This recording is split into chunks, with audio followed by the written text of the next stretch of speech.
물론 여기도 마이크를 켜야 됩니다. 네. 안녕하세요. 저희 소리 잘 들리시면 채팅 하나만 남겨주시겠어요? 소리 잘 들리시나요?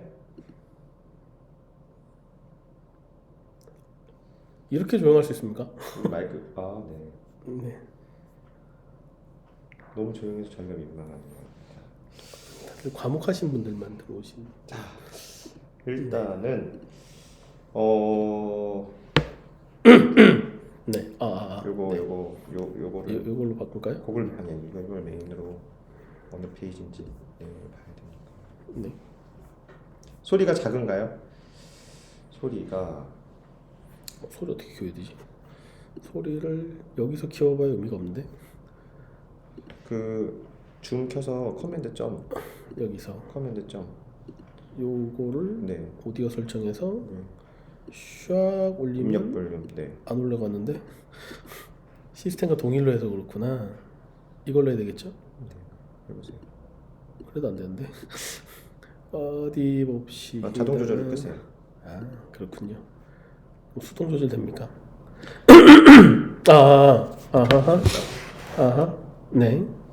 지금은 어떤가요? 소리? 잘 들린다고 하십니다. 잘 들리나요? 네, 혹시 말씀하신 분이 다른 분인데? 네. 귀가 좋으신 분 아닐까? 제가 저희 대화 말고 채팅이 막 오고 있습니다. 잘 들린다고 하십니다. 네. 그러면은 다행입니다요. 네. 자, 시작을 하도록 하겠습니다. 일단 이렇게 저희 이제 설명회도 몇 번 많이 했었고 했는데 이렇게 또 줌으로 이렇게 온라인으로 했을 때 또 다른 매력이 있는 것 같아요. 좀 편안하게 저희도 얘기할 수 있고 그래서 이렇게 줌으로 오늘 이렇게 설명회 식으로 이제 저희가 편안하게 얘기하는 형식의 이제 방송을 준비를 했고요. 네, 일단 참여해 주셔서 감사합니다. 자. 화면에 적어 보시면. 예. 먼 산 보듯이. 네. 자, 그래서 오늘 제목을 먼저 읽고 그 다음에 소개로 넘어갈게요. 제목은 이미 떠 있나요? 네. 줌톡. 초등 부모님이 이제 꼭 알아야 될 중등 심화의 모든 것 일부. 이 일부를 제가 한글로 썼는데요. 한글. 다음 왜냐면 2부인가요? 이제 한글로? 일부일 수도 있고 시간상 부족해서 그냥 일부분. 네, 그럴 수도 있어서 그냥 쓰다가 이래저래 약간 애매하게 써봤습니다. 자, 그래서 오늘은 중등 심화 쪽에 대한 여러 가지 정보들이 있잖아요. 결국은 아이들이 이제 수학을 기본적인 개념뿐만 아니라 심화까지 잘 하는 게 목표인 거니까. 그래서 그런 심화에 대한 많은 내용들을 좀 이제 같이 얘기해 보려고 저랑 또 전문가, 거의 이제 살아있는 역사의 역사. 제가요? 네, 심화의 역사. 그래서 같이 모시고 얘기를 진행할 건데, 소개 다음 페이지로 넘어갈까요? 소개가 있습니까? 다음 페이지에? 네. 저 먼저 소개를 할게요. 저는 얼마 전까지는 이제 SM-에듀 원장이었고 지금 이제 개념상상 SM관 원장 맡고 있는 이성민입니다. 안녕하세요. 안녕하세요. 자, 소개해 주시죠. 예, 저는 12월부터 이제 개념상사 SM에 합류해서 이제 아이들에게 심화를 가르치고 있는 한승우라고 하고요. SM에도 대표 강사입니다. 개념상상 SM. 개념상사 SM 이름이 대표 강사입니다. 이름이 편하기 쉽지가 않습니다. 조금 더 이력이나 간단하게 어떤 수업들을 하셨었는지 소개해 주세요. 처음 시작 자체를 제가 경시로 시작을 했고요. 그래서 경시 약간 거의 1.5세대 정도 였던 것 같고, 그리고 유명한 경시 교재 같은 거 감수위원으로 많이 활동을 했었고, 그리고 경시를 하다가 이제 고등과정으로 넘어가서 고등선행도 좀 했었고, 또 인강도 하시죠? 인강은 2004년부터 지금 이제 엠베스트 메가스터디, 그리고 일반 천재교육, 그리고 최근에는 이제 밀당 PT랑 그리고 푸르넷 에듀에서도 지금 하고 있습니다. 일단 어머니들은 아마 메가스터디만 이해하실 겁니다. 네, 그럴 수 있죠. 메가스터디. 메가스터디에서도 활발하게 또 활동하셨었죠. 자, 그래서 일단 전체적으로 이제 저희 SM관에 이제 합류하셔서 이제 같이 하는 이제 한승우 선생님이시고요. 일단 이제 오늘 인사보다도 이제 주요 내용으로 넘어가 될 것 같은데, 일단 좀 편안하게 저희도 얘기를 이렇게 하려는 어떤 이 코너기 때문에 조금 더 편안하게 이렇게 얘기 좀 대화 형식으로 나누면서 정보도 드리고 어머니들이 그리고 중간중간 궁금하신 게 있을 수 있잖아요. 아 약간 궁금하다 그런 거 그냥 채팅에 다 남겨주세요. 그냥 생각이 채 정리가 안 돼도 됩니다. 네네네. 바로바로 얘기해 주시면. 얘기해 주시면 저희가 어떤 거는 일부분은 바로바로 답변도 드릴 거고 나중에 조금 더 모아서 답변 드리는 것도 있을 거고 뭐 그런 식으로 진행을 해보도록 할게요. 네. 다음 페이지 가볼까요? 그럴까요? 네. 진행이네요. 네. 그러니까 오늘 뭐 진행해야 될 내용에서는 전체적으로 뭐 심화에 관한 뭐 용어에 대한 정리들도 해보고 나중에 어떤 식으로 공부하는 게 좋으냐, 이런 아이들은 어떻게 하는 게 좋으냐, 뭐 저희가 준비한 내용도 있지만 부모님들이 이렇게 여기서 바로바로 채팅에 남겨주시고 하는 그런 내용들까지가 오늘 결국 콘텐츠의 전체적인 내용이 담길 거니까 막 물어보셔도 좋습니다. 그리고 중간에 이제 저희가 진행하면서 약간 코너처럼 제가 하나 만든 게 있거든요. 그거는 코너 속의 코너인가요? 네, 이따가 또 얘기 드리도록 하겠습니다. 그거는 자 그러면 이제 다음 페이지 가보겠습니다. 용어 정리가 필요하네요. 네. 자 이게 이제 살짝 잘렸는데 하다 보면 네 괜찮습니다. 하다 보면 많은 단어들을 사용하게 돼요. 물론 이제 학습에 있어서 대치동이든 전국 어디서든 공부하다 보면 뭐 사고력, 선행, 선선행, 현행, 경시 뭐 이런 단어들 있는데 이런 단어들에 대해서 조금 이게 정확하게 뭐 사전적인 정의 같은 걸 잡기가 좀 애매할 수가 있습니다. 그냥 이게 문화적으로 사용하는 단어들인 거고 그래서 그 부분들에 대해서 어떻게 우리는 정의 내리고 있는지 정도에 대한 생각을 좀 해주면 좋을 것 뭐 정리하면 좋지 않을까. 첫 번째 사고력 어떻게 좀 생각하죠? 일단 저는 사고력 이제라는 게 7살 이후로는 더 이상 길러지지 않는다라고 좀 생각을 하거든요. 그러니까 이제 본투비 사고력을 가지는 경우들이 좀 있고 그 다음에 이제 약간의 후천적인 요인으로 사고력을 어렸을 때도 기르긴 하는데 근데 이제 초등학교 들어가면서부터의 사고력은 뭔가 이제 창의력과는 좀 다르게 약간 선행들을 좀 땡겨와서 쉽게 풀 수 있도록 만들어주는 그런 것들이 좀 사고력이 아닌가 저는 이렇게 생각합니다. 그렇죠. 저는 이제 예전부터 저가 정의한 건 이제 선행에 대한 간접 체험이다. 선행에 대한 간접 체험. 대치동 쪽에서도 이제 사고력을 각각 발달한 여러 이제 선생님들 뭐 이렇게 수업이나 그런 내용들 보면 결국은 그 사고력이 뭐냐면 나중에 그걸 했더니 나중에 어떤 과목들을 공부할 때 좋더라 라는 형식인 거거든요. 근데 실제 이제 초등 과정의 학습을 보면은 미지수도 없고 기본적으로 뭐 네모 활용해야 되고 그리고 이제 중등이나 고등에 갔을 땐 더 심화적인 내용들이 뭔가 사용이 되는데 그것들을 직접 아이들한테 알려주기가 뭐 시간적으로도 난이도적으로도 좀 힘든 거죠. 그러니까 그걸 좀 간접적으로 풀어가지고 조금 쉽게 이제 아이들한테 경험시켜주는 형식들. 그러니까 선행을 해야 될 공부에 이렇게 점을 찍어주면서 조금씩 경험을 시켜놓는 겁니다. 그럼 이제 나중에 공부를 할 때 그때 예전에 저 그거 배웠었어요. 그때 피타고라스 들어봤었어요. 뭐 실험해봤었어요. 그런 것들이 결국은 그 학습적인 전체적인 영향을 주거든요. 실질적으로 어떤 학습이든 어떤 모든 어떤 체험이든 활동이 완전 베이스가 없는 상태로 했을 때 생각보다 잘 성취도가 안 날 수 있어요. 조금씩은 예를 들어서 수영 배울 때 물에 뜨는 사람과 안 뜨는 사람의 그 수영을 첫 시작하는 체감 난이도가 되게 다르거든요. 저 같은 경우는 알 수 없는 이유로 물에 굉장히 잘 떠서 알 것 같은데. 네. 네.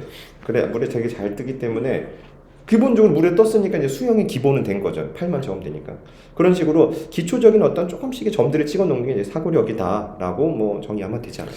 일단 좀 부연을 좀 해보면 사고력 교재라는 것들이 이제 유명한 게 이제 뭐 옛날에는 이제 3% 프로젝트라든지 뭐 1031이라든지 팩도라든지 이런 교재들이 있는데 근데 이제 교재들을 좀 생각을 해보면 일단 선행을 좀 쉽게 따라가게 만들어주는 나중에 뭐 가교 역할을 해주는 것들도 있고 그리고 이제 뭐 경시 얘기할 때도 또 얘기를 하겠지만 그 문제를 나오는 경시 문제들을 쉽게 다룰 수 있는 상위 개념을 학생들이 좀 이해할 수 있기 쉽게 좀 체계적으로 정돈하는 부정도 있는데 이제 저는 이제 오히려 사고력을 어렸을 때 해야 되냐 말아야 되냐면 하는 거는 맞다고 봐요. 왜냐면 얘는 가교 역할을 해주고 단계를 밟아가는 과정이 될 수 있는데 나이가 어느 정도 지난 상태에서 우리 애가 사교력을 안 했는데 어떻게 될까요? 라는 고민은 안 하셔도 되지 않나. 딱 그 정도라고 생각합니다. 이제 사고력의 시기라는 게 좀 존재하죠.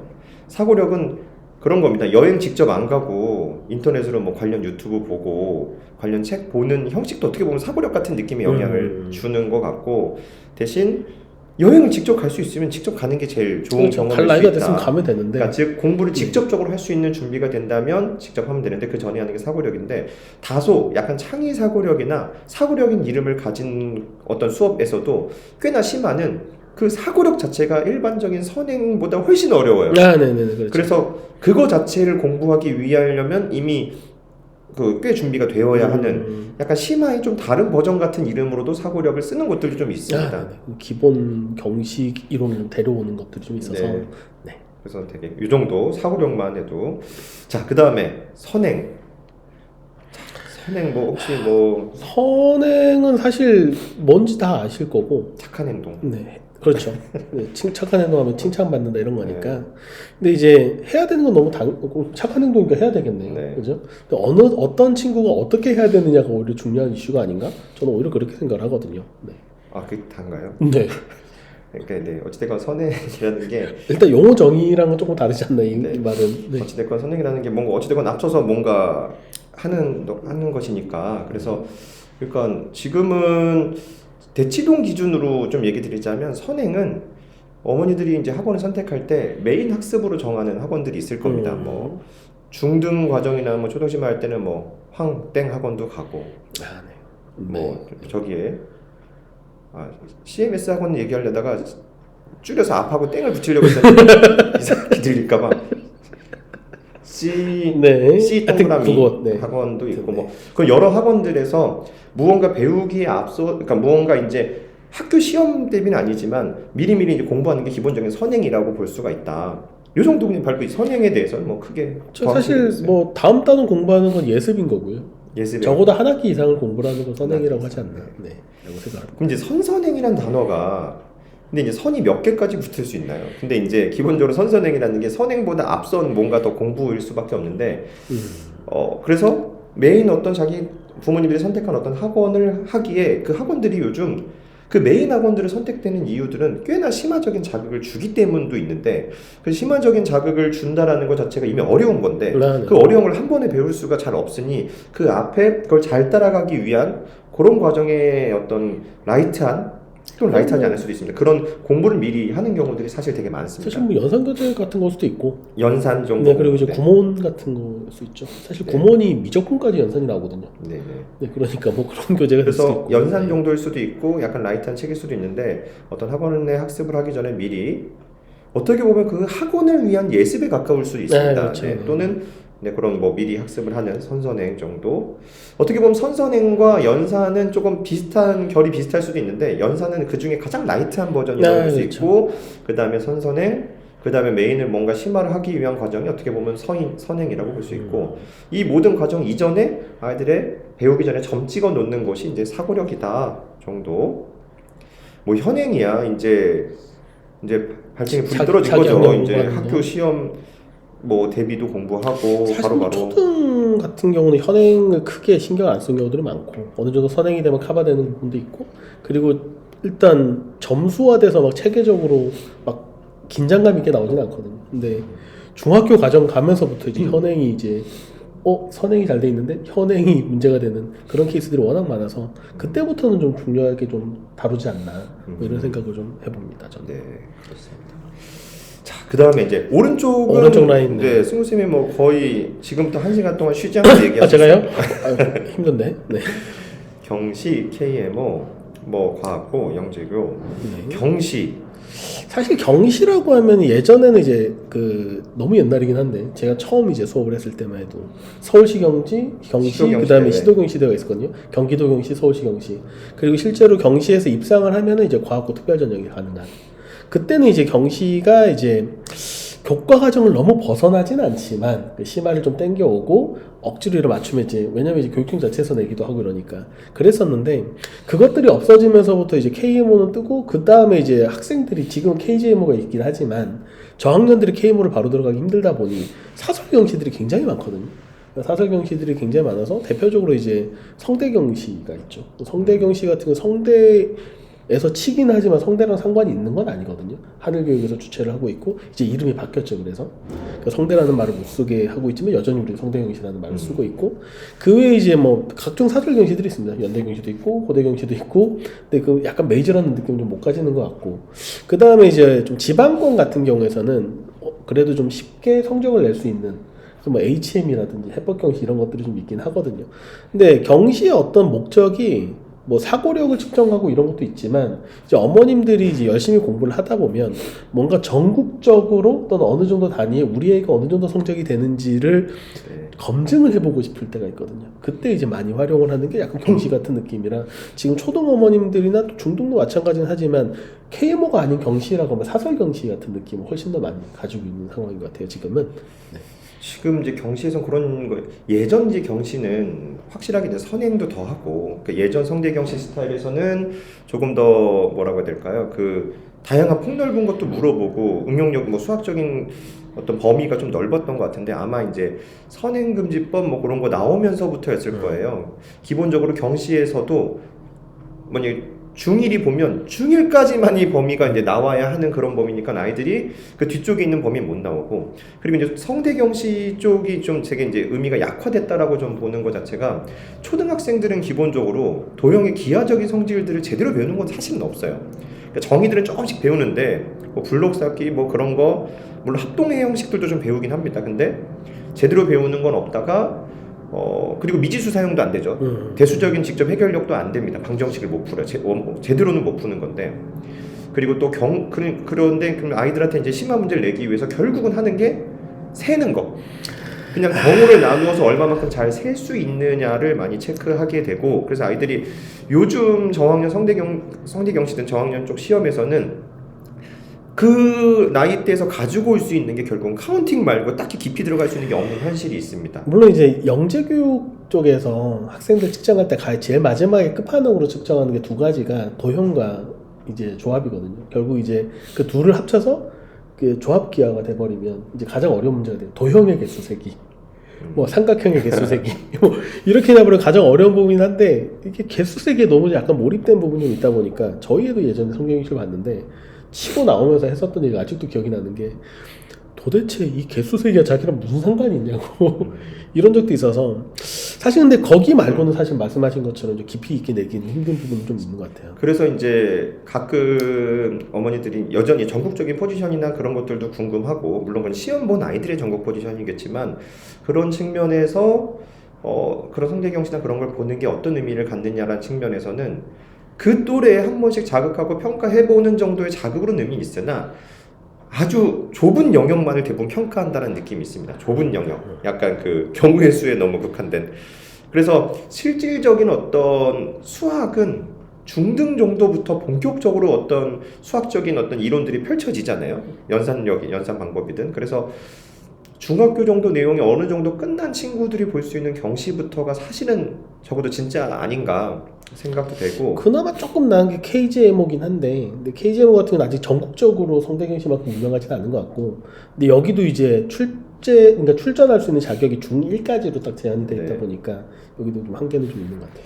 그래서 뭐 KGMO는 그나마 조금 더 폭은 문제는 넓은 것 같지만 어쨌든 실질적으로 우리는 이제 중등의 수학을 깊이 있게 하고 그 다음에 고등도 생각하고 했을 때는 KMO나 그런 시험이 의미가 있는 시험 맞는데 또 다른 한편으로는 이론적인 문턱이 되게 높아요. 보통 그냥 일반적으로 이제 KMO도 각 지역에서 그냥 수학 좀 자신이 있다라고 하는 친구들이 그냥 한번 보게 되는데 그러면 아주 처참한 결과들이 나거든요. 왜냐하면 이론을 따로 준비하지 않은 친구들과 이론 준비한 친구들의 차이가 너무 크기 때문에 다만 차이는 최근 몇 년, 코로나 정도부터 해서 최근 몇 년에는 KMO가 다소 좀 1차는 좀 쉬워진 경향이 있긴 있다. 사실 KMO 자체가 이제 IMO 대표를 뽑기 위해서 만들어진 시험이다 보니까 범위 자체는 이제 IMO에서 말하는 범위를 쓰거든요. 그러니까 IMO 같은 경우는 이제 정체 4개 부분에서 낸다라고 하고 정수대수 기하조합, 뭐 대수라고도 하고 해석이라고도 해요. 근데 이제 대신에 이제 미적분과 로그를 빼고 내는 부분이 있어서 거기에 맞춰서 고등 KMO가 나오거든요. 고캠을 준비할 수 있는 애들을 중캠을 준비를 시키다 보니 중캠도 결국 정수대수 기하조합으로 할 수밖에 없고 대표적으로 정수가 문제예요. 정수 같은 건 좀 약간 가면 대학적인 개념들을 써야 되는 문제들이었는데 최근 문제는 이제 그것들 좀 배제하면서 그냥 기본적인 정수 개념을 가지고 뭐 소수 문제를 뭐 몇 개 소수를 대입해 보면 된다든지 이런 식으로 바뀌고는 있는데 일단 KMO도 사실 약간 우리나라 교과 과정에 살짝 벗어난 부분이 있어서 제대로 좀 입상을 하기 위해서 준비를 해야 된다라고 하면 좀 다른 영역의 공부를 좀 많이 해야 되거든요. 그러다 보니까 단순하게 선행의 또는 이제 내가 심화의 결과로 KMO를 바라보겠다라는 거는 좀 무리수가 있는 부분이 있습니다. 자, 이 정도 느낌의 이 페이지로 대화하면서 오늘을 끝낼 수도 있습니다. 아, 그런가요? 그래서 앞에 제목처럼 이제 일부. 모든 것 일부. 과학고 영재교 일단 뭐 과학고도 나오시고 하셨으니까. 근데 제가 있을 때는 자꾸 과학고가 없었고, 영재고가 없었고. 아, 네. 근데 과학고 같은 경우는 뭐 잘 아시겠지만 광역 단체로만 풀 수 있거든요. 서울에서는 이제 한성과학고랑 세종과학고만 지원할 수가 있고, 영재교는 전국 단위로 이제 뽑고 있는데 전체 8개 영재학교가 있고요. 전체 정원이 이제 768명 정도를 전국 단위로 뽑아요. 근데 이제 보통 이제 이 지역 어머님들 같은 경우는 이제 사실 한국과학영재학교, 서울과학고, 경기과학고 정도만 이제 많이 생각을 하시는 경우들이 있고, 그 외에 뭐 약간 이것도 약간 레벨을 좀 나누시는 분들은 좀 있더라고요. 영재교도. 근데 이제 보통 영재교를 준비하다가 발표가 결국 여름방학 때쯤에 납니다. 8월쯤에 나서 이제 캠프까지 발표가 나버리면, 물론 우선 선발은 그 전에 나는 경우도 있지만, 후기에 11월쯤에 이제 과학고 입시가 거의 마무리가 되거든요. 그러면 이제 학생들이 영재교도 해보고, 과학고, 멘탈이 남아있다면 과학고도 해보고, 이론상으로는 이제 후기로 하고 있는 자사고까지 해볼 수는 있어요. 지금 이제 저희 딸 친구 중에 그런 친구가 있긴 하거든요. 그래서 제가 이제 전해달라고, 정말 존경한다고. 그런 멘탈을 유지할 수 있는 게 쉽지 않은데, 그래서 좀 다르긴 하는데, 과학고 영재고는 전국 단위로 뽑고, 과학고는 이제 광역 단체로 뽑다 보니까 과학고가 예전의 명성을 좀 이어가기는 조금 힘든 것 같고, 그래서 대부분 영재교에 많이 집중을 좀 하시는 경향은 좀 있어요. 근데 대비법은 좀 많이 다르다라고 볼 수 있습니다. 일단 우리나라에 이제 영재지능법이라는 게 있어서 영재 교육기관에서만 지필고사를 볼 수가 있거든요. 그래서 영재교육원에서 지필고사를 봐요. 영재교육원이니까. 그리고 영재교는 영재학교이기 때문에 지필고사를 봐서 서류 전형, 지필 전형, 그 다음에 캠프를 보게 되는 거고, 과학고는 엄밀하게 영재교육 집단이 아니기 때문에 구술 면접을 봅니다. 그러니까 시간을 줘가지고 그 눈으로 푼 다음에 구술고사로 입으로 시험을 본 건 아니지만 면접 형식으로. 입으로. 네. 근데 사실 그런 형식들은 약간 외고나 자사고 같은 경우는 이제 외고, 자사고, 국제고 같은 경우도 시간을 주고 제시문을 읽게 한 다음에 거기에 대한 답변을 하는 형태로 진행이 되는데, 그게 약간 문제풀이 쪽으로 좀 정리가 돼 있는 게 과학고고, 최근에 과학고 영재교는 예전에 제가 초창기 수업할 때는 자료들이 정말 구하기 힘들었거든요. 복기본밖에는 구할 수가 없었는데, 지금은 과학고 같은 경우는 다 그냥 문제를 공개하고 있습니다. 그래서 이제 우리가 이제 교육과정 내에서 벗어나지 않는다, 이런 것들을 얘기하고 있고, 최근에 이제 저희 그 학원의 소장님이신 박승동 소장님께서 작년 기출들을 다 중등 과정만으로 이렇게 풀어서 올려주셨거든요. 그래서 중등 과정을 좀 심화 있게 하면은 충분히 준비할 수 있다라는 느낌도 좀 가지고는 있어요. 네, 이 페이지는 뭐 요 정도. 네, 더 얘기하면 한도 끝도 없이 얘기할 것 같아서. 네. 용어 정리. 자, 뭐 잠깐 다시 좀 정리해서 얘기 드리자면, 지금은 저희가 준비한 얘기들도 있지만 이게 사실 같이 만들어가는 거예요. 우리 아이가 뭐 어쩌고 그런 개인적인 얘기도 좋고요. 저희 진행하는 데 있어서 궁금한 거 조금씩 더 얘기해 주셔도 좋고, 네. 그런 부분들 채팅에 남겨주시면 그런 것까지 반영해서 같이 이제 이야기 만들어 가도록 하겠습니다. 다음 페이지 넘을까요? 네. 자, 어떤 아이들이 수학을 잘하나? 요거, 네. 이것도, 네. 일단 이게 말대기가 무슨 극상위권이냐 상위권이냐 뭐 이런 생각해 볼 수 있는데, 그걸 떠나서 기본적으로 어떤 아이들의 성향이 수학을 조금 더 이제 잘할 가능성이 높고, 그런 아이들이, 또는 다르게 얘기하면 그런 게 아니면 그런 성향을 최대한 가져보도록 유도할 수도 있는 거니까, 조금 더 이런 성향이 기본적으로 수학 실력에 조금 더 도움이 된다라는 부분 이거는 사실 주관적일 겁니다. 그러니까 이런 부분으로만 이렇게 답을 내기에는 아직 아이들은 이제 커나가는 과정 속에서 너무 여러 가지 변수들도 있고, 이 모든 걸 갖췄지만 잘 못하는 애도 있고, 그렇죠.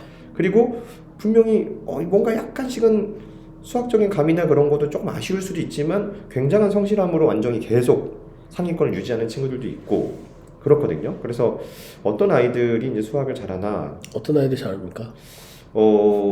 제가 이제 보는 거는 일단은 뭐 몇몇 제가 이제 수업 문제를 접근하는 쪽에서 이제 제가 얘기를 드리자면 이제 수업을 해보면 저는 각각의 아이들의 성향은 달라도 좀 약간 통계적으로 아이들을 이제 많이 이제 수업해보면서 느꼈던 경험이 있어요. 그 꼭 남자 여자의 분류라기보다는 좀 그냥 까불까불하면서 그냥 그런 장난 많이 치고 하는 친구들이 있습니다. 약간 그런 느낌은 약간 영재고 가고 느낌이 나죠. 벌써 그런. 근데 물론 까불고 장난칠수록 똑똑하다는 건 아니에요. 근데 이제 기본적으로 어느 정도 막 장난기도 많고 좀 산만하기도 하고 막 아무렇게나 막 해보고 생각나는 거 막 해보고 싶고 막 그런 기본적인 성향이 있는 친구들도 있고 또 어떤 친구들은 굉장히 꼼꼼합니다. 그래서 신중하고 꼼꼼하고 근데 이제 수학적인 완성도의 마지막 결실의 모습은 조금씩 다를 수는 있는데 기본적으로 수학을 잘하는 경향에서는 초반에 얘기한 그 조금 막 해보려고 하는 친구들 뭐냐면 어떤 한 문제를 받았습니다. 한 문제 같은 걸 해야 될 때 그럼 이래도 해보고 저래도 해보고 막 해보기도 하고 막 시도를 해야 되는데 가끔 지나치게 이제 신중한 친구들은 아직 어떻게 해야 될지 확실한 게 없기 때문에 아무것도 하지 않아요. 한 시간이 3분, 4분 주어졌으면 문제 풀어보라고 정확히 3, 4분 동안 계속 이렇게 고개 숙이고 있다가 못했어요. 이런 친구들이 있거든요. 신중한 거 아니에요? 소심한 거 아닌가요? 비슷합니다. 소심한 거, 신중한 거, 배려. 뭐 사실 저는 이제 어른들 입장에서 보면 뭐 약간 소심한 거, 신중한 거, 배려심 많은 거, 결국은 주저하는 거, 약간 그런 것들이 어느 정도 약간 있다? 추진하는 데 있어서의 걸림돌이 되는 경향들이 다소 있어 보인다. 그렇기 때문에 아이들한테 뭐라도 해봐야 되는 거지 않느냐. 그래서 애들한테 아니 넌 배고프면 감나무 계속 쳐다만 보고 있을 거냐고 뭐 나무를 흔들든지 돌을 던든지 뭐라도 해야 결국은 그걸 해결할 가능성이 높지 않느냐. 그리고 이제 수학 문제라는 것 자체는 저 어떻게 보냐면 모두 다 바른 길들은 있습니다. 이 문제를 풀기 위한 숏컷이 딱 있고 그 다음에 일반적인 어떤 길이 있어요. 근데 아이들이 저는 개인적으로 정확히 숏컷이나 바른 길로만 항상 탁탁탁 풀어오는 경우들을 보면 기분이 사실 좋진 않아요. 뭐냐면 부자연스럽거든요. 이건 누군가의 터치가 좀 들어간 것 같다. 그럴 수 있죠. 네. 근데 실제로 문제를 해결한다는 느낌은 어떤 거냐면 약간 미로나 엉망진창으로 가고 있어요. 어두운 뭔가 자기 낯선 곳에 딱 떨어졌어요. 여기서 이 어떤 미로를 헤쳐 나와서 자기가 이것을 탈출할 수 있느냐라는 건 이렇게 해보고 저렇게 해보고 다양한 시도 속에서 이런 경우 이렇게 했더니 내가 예전에 성공했었는데 라는 그런 기억들이 조금씩 만들어져야 되는 거거든요. 물론 무에서 유를 창조하듯이 모두 다 그런 경험을 통해서만 그걸 만들어가는 건 쉽진 않습니다. 대신 일반적인 방식들을 알려주는 학습도 필요한데 아이는 어느 정도 배운 것도 있지만 이걸 어떻게 해결해야 될까, 이걸 어떻게 처리할 수 있을까라는 다양한 시도들을 하고 그 과정 속에서 아이들이 문제 해결력이 성장한다라고 좀 생각을 하고 있어요. 그래서 조금 적극적일 필요가 있다. 비슷한 얘기일 수 있는데 지금까지 제가 봐서 잘하는 애는요 하는 애가 잘합니다. 공부를 지가 하는 애가 잘하고요. 자기 스스로. 네, 스스로 하는 애들이 참 잘하는 건 맞고 이게 좀 우등생이고 이제 스카이를 갈 수 있는 정도 수준이랑 그 영재고를 갈 수 있는 느낌은 좀 다르거든요. 어렸을 때 보면 이제 엄마 말 잘 듣는 애들 사실 수학이 되게 고통스러울 수도 있는데 그럼에도 불구하고 그냥 엄마 말 잘 듣고 착실하게 따라가는 애들 과제 지가 하고 그러면 이제 약간 착실한 쪽은 착실한 애들이 적어도 그 정도까지 충분히 가는 애들이고 근데 영재고도 예를 들어 서울과학고나 이제 경기과학고 정도 한과학 정도를 가는 애들은 어떤 성향이 있냐면 얘들은 수학이 아니에요. 그냥 만나보면 걔네는 그냥 게임입니다. 수학 자체를 약간 유희적으로 생각하는 애들이 있어요. 어려운 문제 좀 좋아하고 무조건 자기는 뭔가 다른 발상을 좀 하려고 하고 그냥 그거 자체를 되게 즐거워하는 애들이 있거든요. 농담을 해도 그냥 수학 자체로 농담을 하는 약간 부류들이 있고 저도 이제 그런 애들 사이에 둘러싸여서 학창시절을 보내도 되게 괴로웠거든요. 근데 그거는 변하진 않는 것 같아요. 근데 수학 자체를 그냥 약간 유희적으로 생각하는 애들이 좀 걔들은 좀 약간 탤런트적으로 어떻게 보면 그런 경우도 있고 근데 보통은 그냥 과학고 정도까지 가는 애들도 무난하게 그냥 수학 자체를 그냥 하는 애들이 잘해요. 그냥 그걸 견뎌내고 하고 이거 재미는 없는데 할만해요.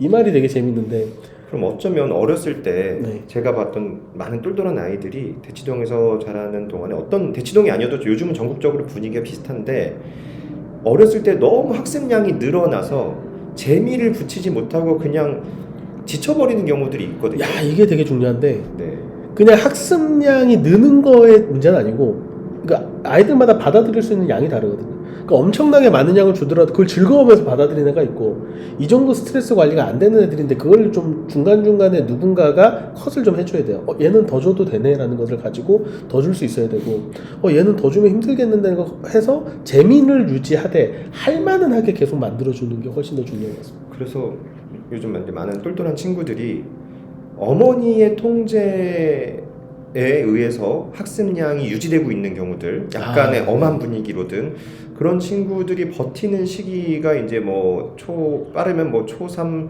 중후반 정도부터도 살살 불균형이 오기도 하고 뭐 초4 정도에서도 뭐 그런 게 되기도 하는데 사실 결국은 그런 흥미를 유발해주면서 어느 정도 계속 안정적으로 끌고 가는 그게 중요한 거고 얘 너무 학습 과제량이나 그런 것도 적절하게 흥미를 유지할 수 있을 정도 그게 바탕이 되지 않고 이렇게 컨트롤하는 건 아직은 어렸을 때 부모님의 통제하에 아이를 끌고 갈 수 있을 것처럼 보이지만 시간이 좀 지나면 대부분 그게 이제 크게 무너지는 경우들이 있어요. 중1에서 이제 2학년 넘어갈 때쯤 되면 이제 그 내 안에 흑염룡이 깨어나죠. 네. 얘가 누구지? 이런 애들이 이제 생기기 시작합니다. 남자애만 그런 게 아니고 여자애들도 기센 애들 같은 경우는 갑자기 막 나 공부 안 해 이렇게 손 놔버린 애들이 있거든요. 그러면 항상 상담해 보면 우리 애가 이런 애가 아니었는데 갑자기 변했어요. 근데 그게 쌓여서 그런. 그리고 이제 또 관계가 왔습니다. 뭐 부모님들한테 이런 팁 하나 드리고 싶은데 이제 쉬운 게 아니지만 아이들이 공부하는 게 안쓰러우니까 부모님들이 여러 지원을 해주시고 아이들이 조금이라도 힘들거나 투덜거리는 걸 어떤 경우에는 좀 받아줘요. 애가 힘드니까. 근데 그게 이렇게 주고받고 쌓이고 하면서 아이도 자기가 힘든 거 그렇게 표출해도 된다라고 그 경험이 계속 쌓이면서 나중에 굉장히 부모님한테 나쁘게 하는 아이들도 좀 있었습니다. 제가 봤던 친구들. 관리하기 쉽지 않습니다. 그러니까 네, 물론 자식이 이제 마음대로 안 되는 뭐 자식이기는 부모도 없습니다. 그래서 어쨌든 그런 관계를 잘 유지해 주시면서 전문가와 계속 그렇죠. 그 전문가시잖아요. 그래서 차라리 저는 이제 어머니한테 저는 이제 항상 어머니랑 상담을 할 때는 애 편을 들거든요. 저는 왜냐면 거꾸로 얘기하면 애는 자기 편이 없어요. 그래서 이제 오히려 어머님한테 이제 전할 말이 있으면 저한테 얘기하면 제가 돌려서 이렇게 전하겠다 이렇게 하는 경우도 많고 일단 애 편을 좀 많이 들어주는 편입니다. 저는. 네. 이제 인상 깊었던 심화 문제 사실 이거를 준비하면 엄청 많은 얘기들을 할 수 있는 부분이 있는데 오늘 이제 중등 심화 관련된 많은 얘기들을 같이 해보자 이런 게 컨셉이기 때문에 좀 인상 깊었던 문제들을 간단하게 이제 소개해보면서 자 일단 뭐 여기서 확실하게 그 다짐을 들어야 됩니다. 약간 약속을 해야 됩니다. 절대 풀지 않는다. 네네네. 소개만 하고. 그러니까 아이디어적인 뭐 그런 얘기를 일부 해도 좋지만 직접 푸는 것은 하지 않는다. 절대 얘기 안 합니다. 네. 자 그럼 인상 깊었던 문제들이 사실 많을 거예요. 네. 와 이런 문제 그리고 이런 그 순간순간들에 대한 기억은 있었어도 그걸 다 생각하려고 하면 이제 하도 많은 곳에 흩어져 있어서 찾기도 힘듭니다. 많은 인상 깊었던 문제가 있는데 일단 오늘 각자 한 문제씩은 또 준비를 해봤잖아요. 네네. 일단 한번 각자라고 하면 네 알겠습니다. 네. 저부터인가요? 네. 네 별거 아니고 그냥 블랙라벨 문제인데 네 블랙라벨 문제를 보다가 라는 생각이 들었던 게 예전에 제가 경시 초창기에 경시를 많이 하던 거는 이제 사실 자료가 워낙 없다 보니까 보통 대부분 경시라인 문제들은 두 군데서 많이 가져왔거든요. 대표적으로 중국 경시. 그러니까 중국에서 이제 올림피아드 수학의 지름길이라든지 자료들을 가지고 이렇게 정리를 하거나 아니면 이제 지금 이제 AM이 그리고 지금 AMC라고 부르는 게 ASHM이라는 시험이었어요. 그래서 이제 그런 시험에서 이제 괜찮은 문제들을 가져오는데 특히 어떤 걸 많이 가져오냐면 대수는 어느 정도 변형이 가능한데 기하 문제 변형 너무 힘들거든요, 사실. 그래서 이런 문제 괜찮다라고 찍었었던 문제를 가지고 풀렸었던 문제가 있는데 이 그림을 가만히 보다 보니까 이거 예전에 풀렸었던 문제구나 라는 생각이 들어서 그냥 인상이 깊었고요. 그냥 블랙라벨 손바다가 다음 그럼 그 원본 문제도 준비하신 거예요? 원본 문제가 바로 밑에 겁니다. 그림이 똑같죠 그냥.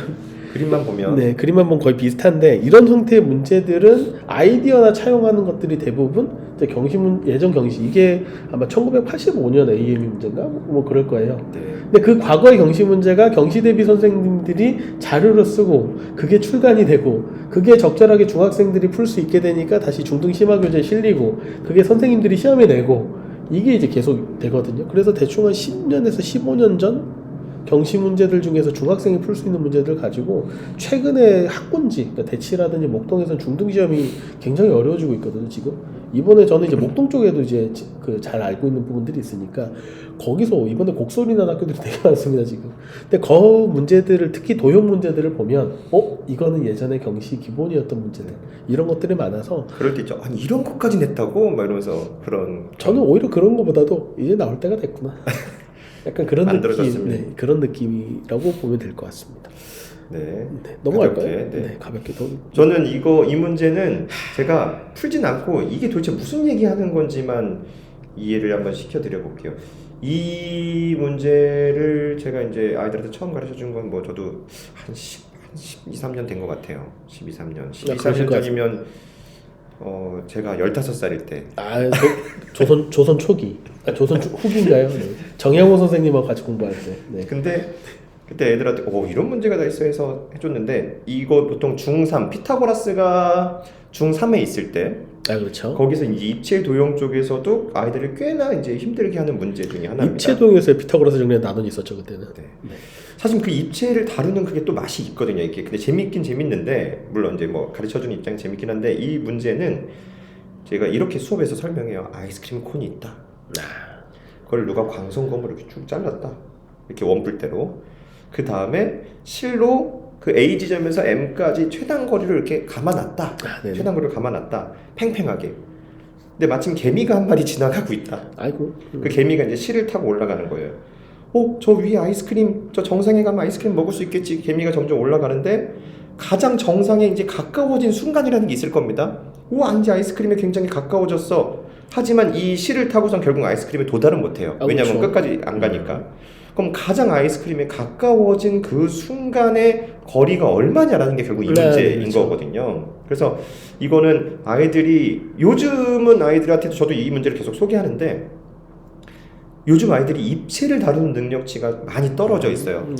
어쩌면은 중1 과정을 좀 라이트하게나 너무 가볍게 또는 초등 쪽에서도 그렇죠. 입체에 대한 게 너무 이제 좀 약하게 배우는 것도 있는 것 같고 그리고 이제 피타고라스도 이제 중3에서 중2로 내려갔으니까 중2에서 사실상 입체에 대한 내용이 거의 나오진 않거든요. 그리고 루트가 없는 피타다 보니까 뭘 할 수가 없습니다. 그래서 아이들한테 이런 문제를 했을 때 굉장히 어려워요. 확실히 티가 나는 게 뭐냐면 지금 이제 지금 기아 벡터가 이제 기아로 바뀌었으니까 기아에서 공간도형 수업을 하면 예전에 애들이 잘 따라왔거든요. 보통 이제 지금 고등학교 2학년 때 선택 과목으로 내신을 많이 하니까 지금은 애들이 입체도형 들어가서 공간도형 하면은 이해를 못합니다. 이게 이제 문화적으로 확 차이가 납니다. 좀 어찌됐건 제가 요즘 학습적으로 느끼는 건 크게는 세 가지 느끼고 있어요. 하나는 세 줄 문장이 한 3줄 이상이면 아이들이 확실하게 문제를 이해를 못한다. 네 번째 줄 읽으면서 첫 번째 줄 까먹죠. 네. 문제를 이해를 잘 못합니다. 그래서 하나씩 끊어주면서 설명을 해주면 풀어내는데 이해를 잘 못합니다. 다른 하나가 입체 도형에 대한 이해력이나 기초 능력, 심지어 이 원뿔 문제 같은 경우는 이 수학적 문제를 떠나서 부채꼴의 중심값, 그 옆면의 중심값을 구해하는데 대부분 거기서 이미 안 풀립니다. 그게 중1 과정인데 이미 그 능력부터도 생각보다 좀 약해 있어요. 그리고 다른 하나가 경우의 수 쪽을 다룬 능력치가 매우 낮아져 있습니다. 매우 낮아져 있다. 그래서 이 3가지 정도의 변화가 지금 되게 큰 변화라고 느끼고 있습니다. 근데 이제 이 문제를 저희가 이제 준비하면서도 이 문제가 이렇게 어려운 건가? 이런 문제는 또 어디서 나왔는가 해서 이제 자료를 찾았잖아요. 다음 페이지 볼까요?